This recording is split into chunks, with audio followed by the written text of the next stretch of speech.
We see Jinwoo standing victorious over the Death Bears, showcasing his immense power as a necromancer. With a simple command to rise, shadow bears emerge from the corpses, seamlessly joining Jinwoo's ever-growing shadow army. Outside the portal, Sang explains that the strike force has been trapped inside for 3 hours, which translates to about 3 days in the portal's distorted time. Dongsu halts his departure, demanding to know why Jinwoo was associating with the White Tiger Guild. Sang casually explains that Jinwoo is merely an acquaintance who wanted to observe a C-rank mission. While Sang feels relieved, Dongsu shocks everyone by suddenly choking him. At that moment, Beck steps forward, transforming, and tells Dongsu to stop. Dongsu is impressed when Jin Chul intervenes, managing to stop the escalating S-rank fight. Jin Chul humbly admits that the only reason his arms remain intact is that the 2 S-rank hunters restrained themselves at the last moment. Jin Chul reassures Dongsu that Jinwoo is just an E-rank hunter, emphasizing that he re-evaluated Jinwoo 2 months ago and found no reason to believe otherwise. Before the conversation can continue, Dongsu is called away, muttering that Jinwoo is lucky. Sang watches him leave, reflecting on how no one truly grasps the depth of Jinwoo's power. Inside the portal, Kim Chul feels relieved after escaping the elves, but his relief turns to horror when he stumbles upon the mangled corpses of the Death Bears. The sight terrifies him, and he wonders how the E-ranks he abandoned could possibly be responsible. Jinwoo's group sits around a fire, trying to stay warm. Their peace is shattered when Kim Chul storms in, furious to see these weaklings alive and thriving. Dressed in weather gear and surrounded by blankets and food, they're in much better shape than his own group. Kim Chul accuses them of hoarding supplies, claiming his team died because they lacked proper equipment. Blinded by anger, he demands to know who was hiding the gear. However, before Kim Chul can act, Jinwoo suddenly appears and overpowers him. The group is stunned by their leader's unexpected return. Jinwoo calls out to the hidden presence, stating that their aura is far too strong to go unnoticed, and orders them to drop their stealth. In response, the ice elves reveal themselves. Jinwoo then speaks fluently in the language of the magic beasts, surprising himself. The elven leader explains their presence. Before the leader can finish, Jinwoo swiftly chops off the challenger's head. The leader is amused by this brutality, but Jinwoo is uninterested in entertaining him and immediately launches an attack. The leader defends himself skillfully, and Jinwoo realizes this opponent won't go down easily. The leader remarks that Jinwoo isn't human and questions why he's pretending to be. Jinwoo is confused, but the leader's laugh suggests he knows something Jinwoo doesn't. He explains that elves are driven by a voice in their minds commanding them to kill humans, but strangely, they don't hear it when it comes to Jinwoo. This revelation makes Jinwoo suspicious, wondering if the elves' silence toward him is connected to his system directives. The leader speculates that Jinwoo might not be entirely human and encourages him to hand over the other humans. But Jinwoo demands to know why the elves are targeting humans at all. Jinwoo refuses to comply. Jinwoo is undeterred and questions why the leader is so confident. He then summons a shadow army, leaving the others to watch in disbelief. The elven leader dismisses Jinwoo's forces as a waste of time, but Jinwoo presses for a fight. The two sides engage in a brutal battle. The humans with Jinwoo attempt to flee, but elven archers target them. Jinwoo eliminates the archers with ease.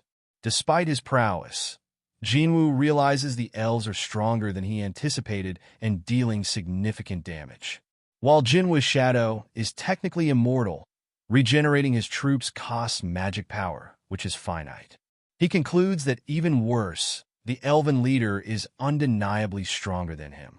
The leader, Barca, engages Jinwoo directly. Jinwoo quickly assesses the situation and realizes his regular soldiers won't suffice, needing a stronger force to match Barca's power. Jinwoo unleashes a massive meteor, catching Barca off guard. Meanwhile, Kim Chul regains consciousness, seething with anger. He curses Jinwoo again, gripping his sword tightly, determined to take him down.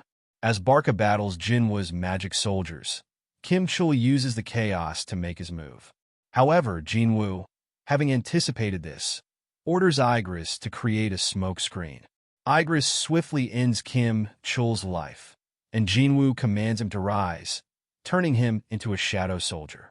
Barca mocks Jinwoo's forces as a waste of time, but his confidence falters when a towering new shadow soldier, Iron, emerges to confront him.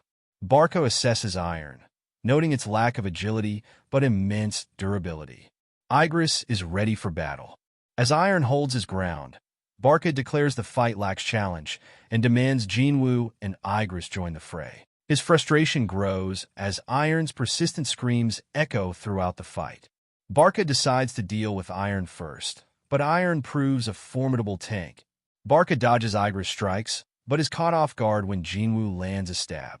Impressed, Jinwoo notes that Barca avoids a fatal wound. Barca, remembering his army, turns to see Jinwoo's shadow army has wiped out his entire clan. As Jinwoo throws his dagger, Barca mocks him, calling him a fool. Barca barely blocks it, but his weapon is destroyed in the process.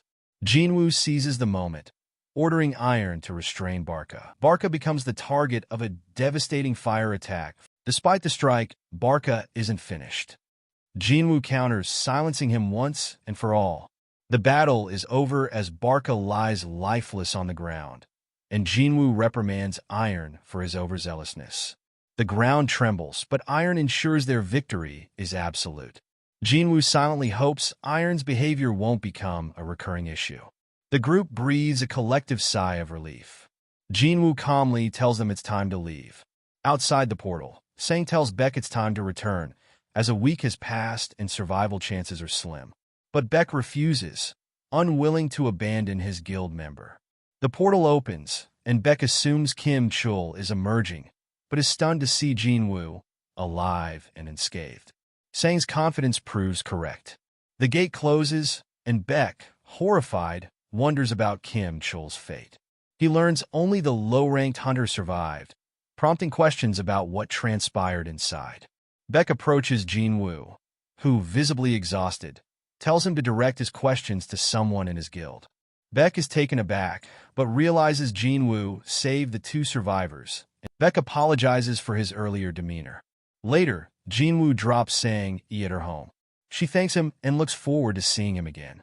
Jinwoo reflects on the ordeal, disappointed to have earned only a single dagger for his efforts. He concludes that Barca must have been too high-level for better rewards and remembers failing to raise Barca as an immortal soldier the next day.